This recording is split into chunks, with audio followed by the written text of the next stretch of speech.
السلام عليكم ورحمه الله وبركاته. ازيكم حبايب قلبي؟ عاملين ايه؟ رب كلكم تكونوا بخير. طبعا احنا اتكلمنا في الفيديو اللي فات عن المنتج دوت، ان المنتج سيء جدا، في منتج رديء، منتج مش كويس، منتج مش بيرغي، منتج مش بينظف.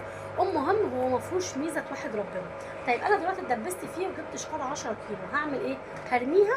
اكيد لا، مش هرميها. فالجيش قال لك ايه؟ قال لك اتصرف.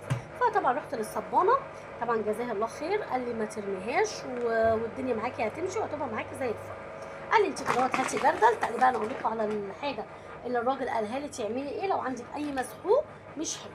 هتجيبي جردل بالطريقه دي. استني كده اهو نقرب بس.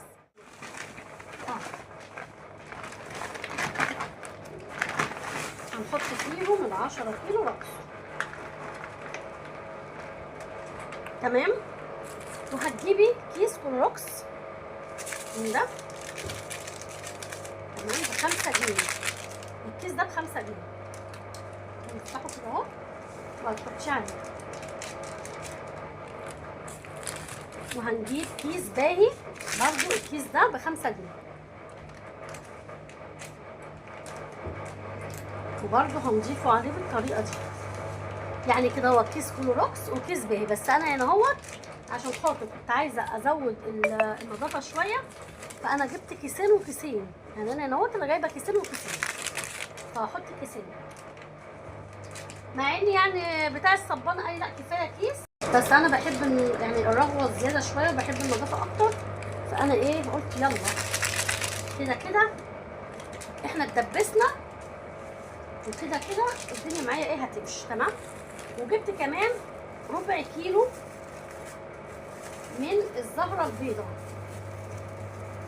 على فكره الكلام ده كله هيزود لي الكميه وهيقعد عندي الربصه. يعني لو كان هيقعد عندي شهر هيقعد عندي شهر يعني شهرين 3 على فكره. يعني عشان هو يعني بتاع الصبانه قال لي لو انت هتاخدي من المسحوق اللي انت عملتي، يعني المسحوق الاول لو انت هتاخدي منه كوبايه من الاضافات اللي انت حطيتيها دي كلها، هتاخدي منه نص كوبايه. فلو هيقعد عندك شهر هيقعد عندك شهرين وشهرين ونص.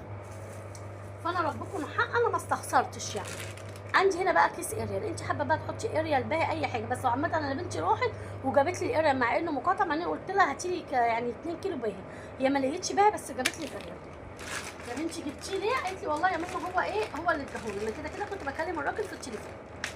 هجيب كيس الاريال واروح حطاه عليه.